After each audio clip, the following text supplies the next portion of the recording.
Bueno, buenas noches a todos.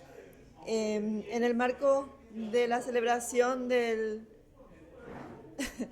Día Internacional de los Museos, el ICOM Paraguay presenta a sus becarios y para dar inicio a la jornada queremos llamar al profesor Mario Franco Núñez para que nos dirija unas palabras, por favor.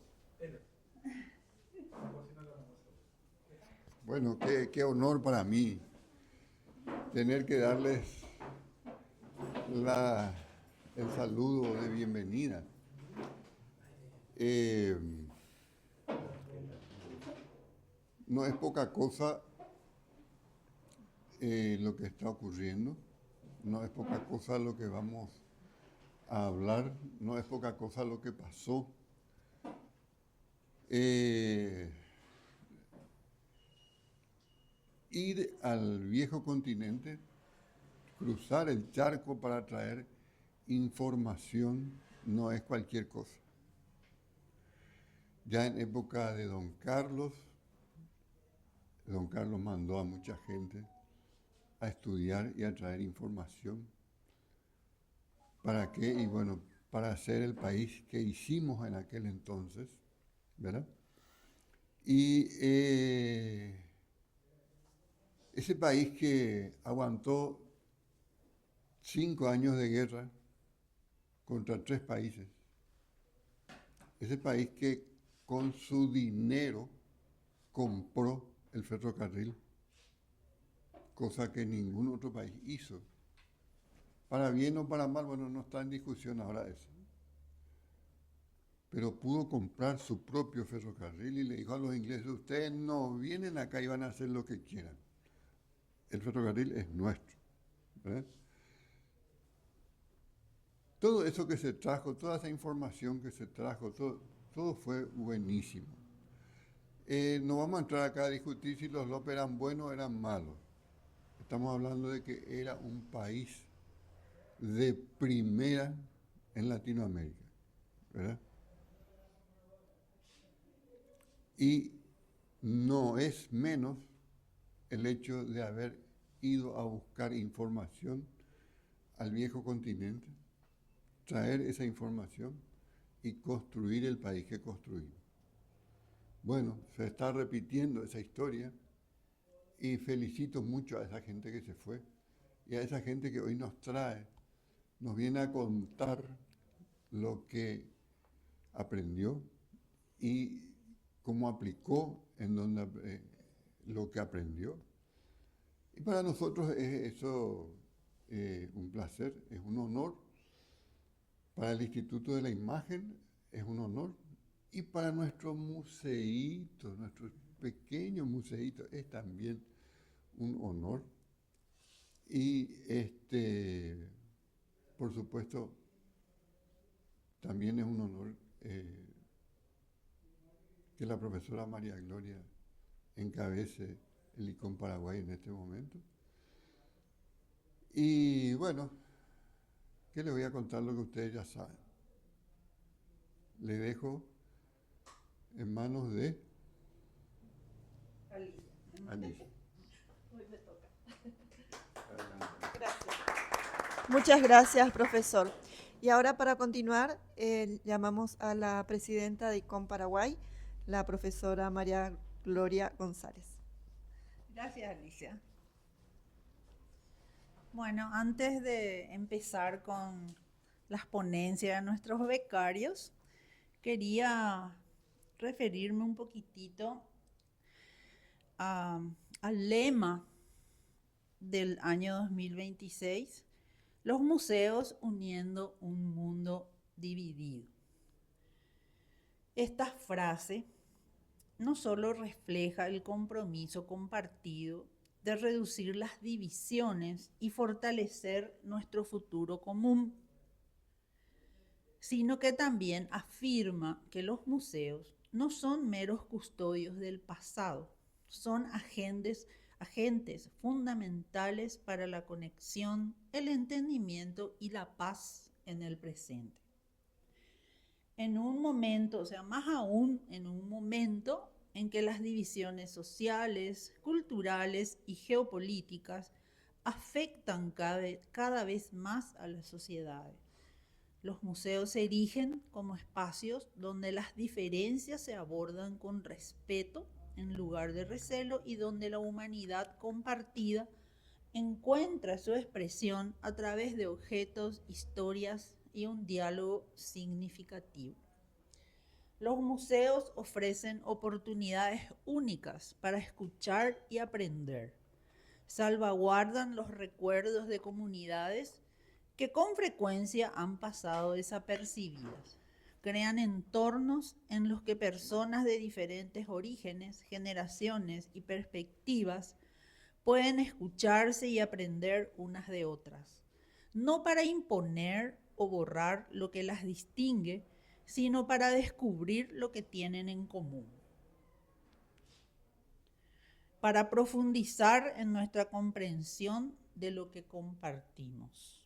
No se trata de un papel pasivo, es una profunda responsabilidad y nuestra comunidad global se encuentra en una posición única para cumplirla.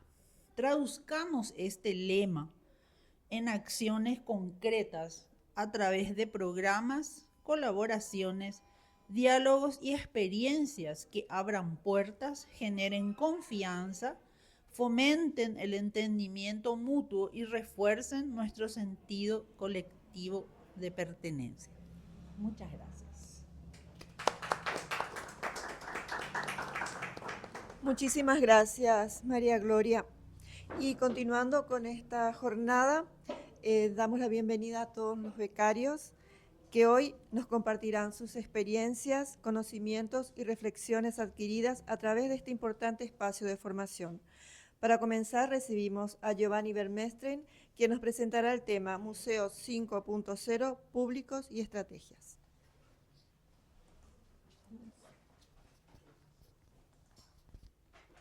¿Qué tal? ¿Cómo están? Sean todos bienvenidos y bienvenidas.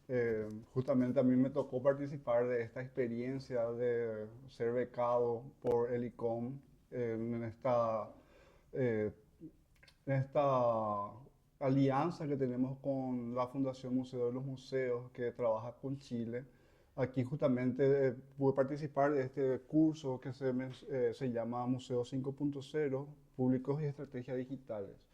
Fue muy interesante la experiencia porque ocurrió no solamente en Chile, Paraguay, sino que también participaron de Venezuela, Panamá y de México. De hecho, la capacitadora era de México y nos encontramos siempre con la misma realidad, a distintas escalas muchas veces, porque conversamos, bueno, esto nos está faltando acá en Paraguay, sí, a nosotros también nos está faltando esto en Chile. Justamente hablábamos también del directorio virtual de museos que tenemos acá con Paraguay, y lo mismo está ocurriendo en Chile. Ellos también están preparando esta base de datos y es un trabajo que se está dando de forma conjunta en Latinoamérica y el Caribe.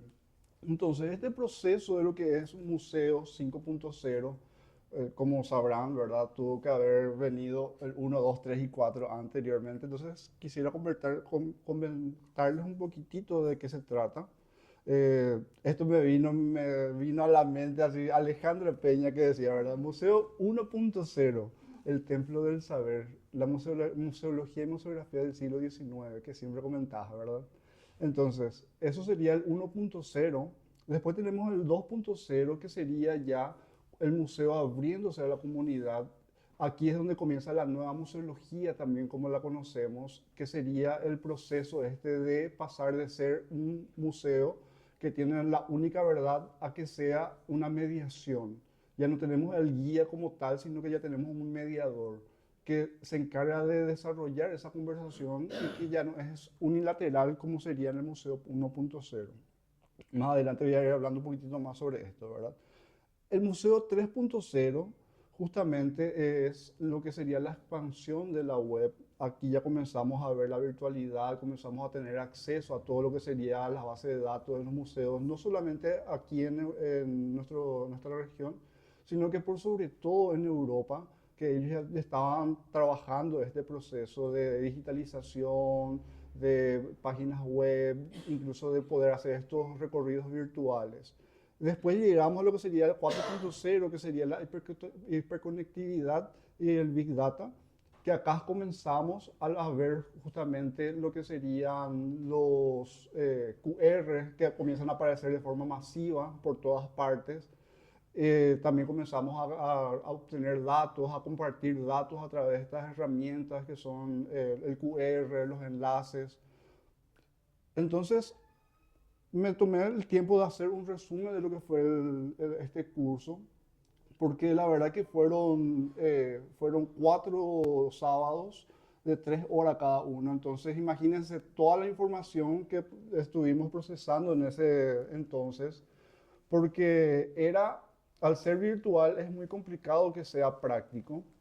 Entonces, era un montón de información que yo decía, bueno, ok, quizás yo, al ser informático, puedo procesar todo esto, pero ¿qué pasa con nuestra gente de los museos? ¿Realmente tienen esa posibilidad de poder procesar tanta información, de poder incluso ejecutar después de esa información? Y acá justamente volvemos a lo que sería nuestro museo 1.0, que sería el enfoque, ¿verdad? El objeto y la colección como soberanos absolutos. Lo que le decía, es un solo canal de comunicación, es unilateral. Y la dinámica es unidireccional, ¿verdad? Es enciclopédica. El que te cuenta lo que ocurre en el museo es el que lo sabe, es su palabra sagrada, ¿verdad? El museo es un contenedor estático de tesoros. Después, el rol del visitante. El rol del visitante es un espectador pasivo, porque uno se va, mira y después, ¿qué pasa? Es ver y no tocar, justamente como dice aquí, ¿verdad? Y la experiencia, las cédulas técnicas. Tenemos datos, sí. La gente va a ver las vitrinas, corresponden los datos al objeto, sí. Ok, pero después, ¿qué más tenemos? Y aquí es donde justamente comenzamos con el 2.0, que ya comienza a abrirse a la comunidad y ya comienza a abrirse ese foro, esa comunicación bilateral. Y el visitante comienza a participar. La dinámica es bidireccional, pedagógica. Acá, como le decía, nace la nueva museología. No recuerdo muy bien quién es la que tocaba este tema, Ale, de la nueva museología. Creo que era ya por el 98 luego ya. Sí. En los 90 fue muy fuerte. A ver, en 92 se hizo en Noruega, me parece, una reunión donde lanzaron la nueva, Sí. o sea, como un movimiento, el MINOM, que se llamó. Sí. Que al Entonces, principio fue muy resistido. ujú. O sea, era como, ahí hay un grupo había muchas mujeres. Sí. Entonces, más decían, hay un grupo de loquitas que andan queriendo armar como lío o Sí. ¿entendés? Y era el MINOM. Yo me acuerdo, yo me iba a las reuniones, pues también me parecía súper novedosa, ¿verdad? Sí, y acá justamente donde comienza a surgir también esta comunicación que sería bidireccional, ¿verdad? Y comienza a ser, el público comienza a ser más activo. Uno puede ir y charlar con el que sería el guía en ese momento, ¿verdad? Y la experiencia, las salas se diseñan justamente para el flujo de público, la accesibilidad física básica, y el museo busca transformarse en un espacio social y de debate. Ahí ya se comienza a abrir la comunicación. Después llegamos al 3.0, que sería justamente el tema de la conectividad, ¿verdad? Ya tenemos las páginas web, algunos museos ya comienzan a poner sus catálogos en línea, muchos obviamente ya con costo, ¿verdad?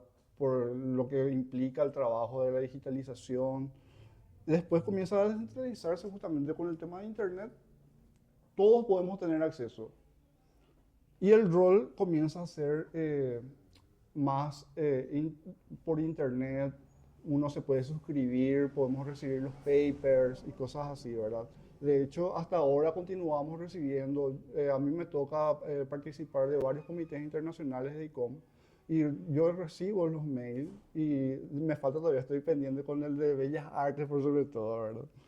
Y la experiencia, las primeras digitalizaciones de archivos, como le comentaba, ya comienzan a aparecer los audioguías en varios idiomas, los sitios web interactivos y la llegada de los primeros catálogos en línea, como le comentaba. Después llegamos al 4.0 y acá, por ejemplo, la vez pasada estuvimos hablando con Fede justamente. todos estos datos que uno podía recolectar, estos datos que podía compartir a través de los enlaces, a través de los QR, pero después, ¿qué hacemos con esos datos? ¿Qué sobrepasa ya muchas veces? ¿Qué ocurre con esos datos?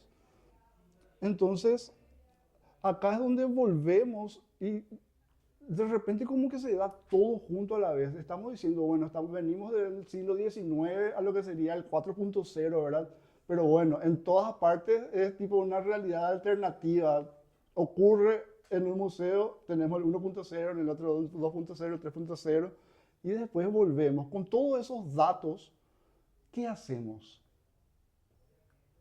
Y acá es donde volvemos con el 5.0. Uno diría, bueno, ahora tenemos la inteligencia artificial, tenemos esa tecnología súper potente, pero volvemos a lo que sería el proceso de la humanización.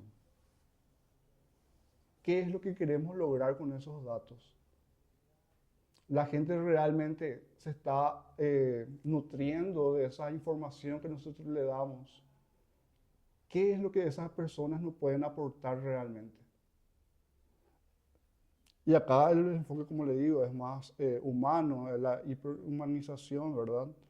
Y surge también acá un trabajo de lo que sería reestructurar todo, porque no sé si es que recuerdan allá por la pandemia, el 2020, que comenzábamos a poder hacer los recorridos virtuales.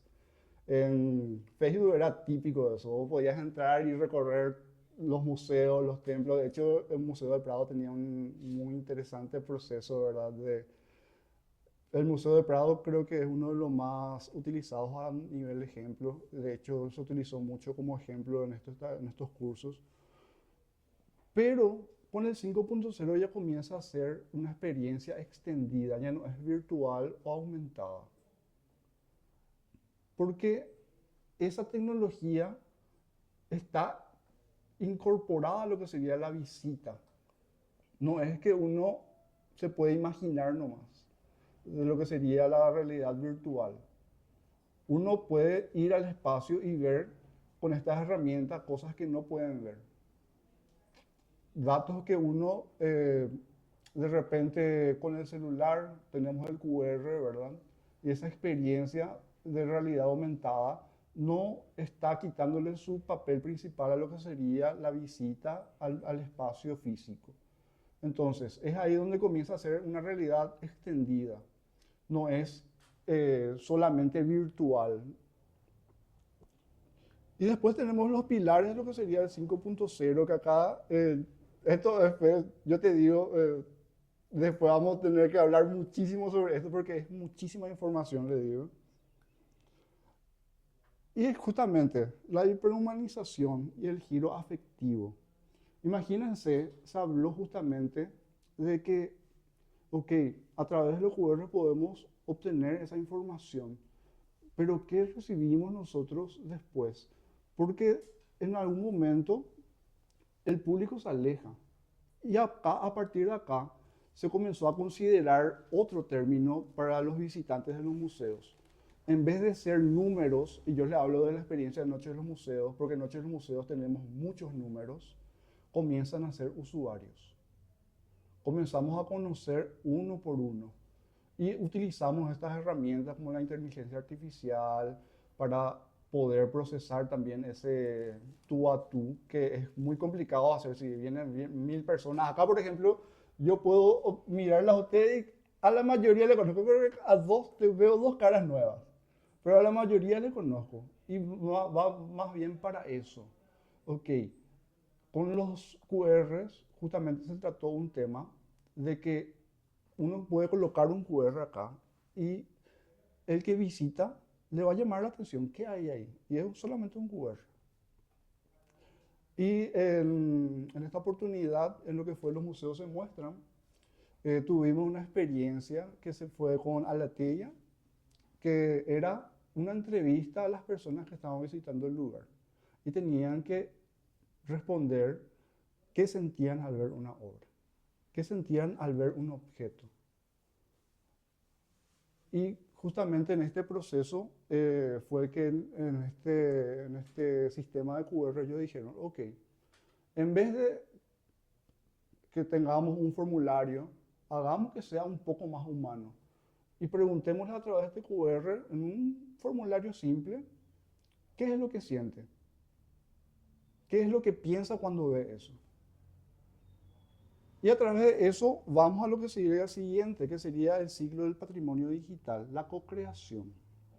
Y este es un proceso, no es que es lineal, así como se ve aquí, ¿verdad? Que es la captura de la información, la curaduría y hacer esa conexión con el usuario y después la co-creación con ese mismo usuario, sino que esto es un círculo. Porque cuando llegamos a la co-creación, ahí justamente el curador considera si es válida o no, si es que corresponde o no. Porque tampoco podemos dejar que el museo termine perdiendo su identidad, que termine perdiendo su línea de lo que sería esta intención de también culturalizar de alguna forma al usuario, ¿verdad? Después tenemos lo que serían los gemelos digitales y la realidad extendida que le comentaba hace un momentito, que comentaron esto justamente, que en el Museo del Holocausto uno ya puede adquirir, por ejemplo, lo que sería la experiencia. Uno puede visitar el museo con la experiencia de Ana Frank, o por ejemplo, visitar el museo con la experiencia de un nazi. O sea, ya se comienza a trabajar ese diálogo de una forma personalizada para que uno pueda recorrer no una sola vez, sino que varias veces incluso, ¿verdad? Entonces, esa es la realidad extendida, ¿verdad?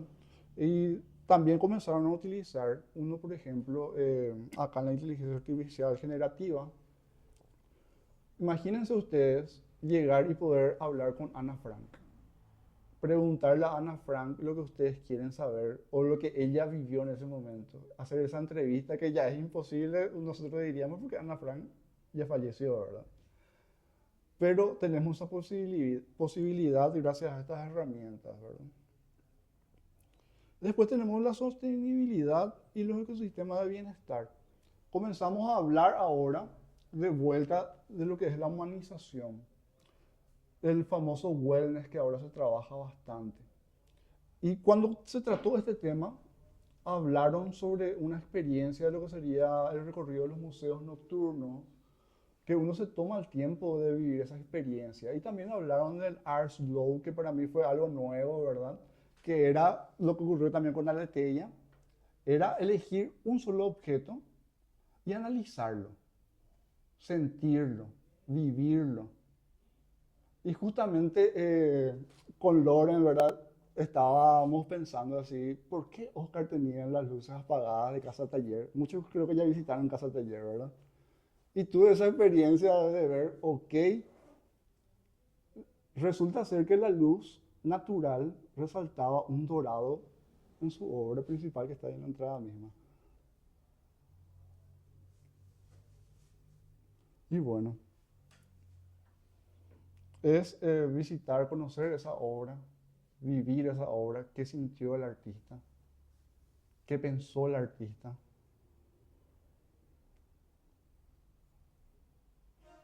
Entonces, ¿cuál fue el núcleo del cambio? En la era 4.0 la pregunta era, ¿qué puede hacer la tecnología por nuestras colecciones? En la era 5.0 la pregunta es, ¿cómo puede la tecnología ayudarnos a conectar de forma más humana, accesible y colectiva a través de nuestro patrimonio? Y bueno, como les digo, estos fueron 4 sábados de 3 horas cada sesión. Era un montón de información. Como le digo, lo más importante de este curso fue que teníamos 2 paralelismos, que serían lo digital y lo presencial. Entonces ya se comienza a trabajar en este 5.0 lo que sería el usuario más que el visitante. Entender a la persona que está visitando nuestro museo, entender a la persona que está consumiendo la información de nuestras páginas web, de nuestras redes sociales. Entonces, al final le coloqué el título de los cursos, que es Museo 5.0, pero para mí la verdad que resultó el título, el curso en sí me quedó así la palabra Desafío 5.0. Porque una cosa es tener toda esta información, y otra cosa es poder ejecutarla. Y bueno, eso es lo que quería compartir un poquitito de lo que fue esta experiencia 5.0.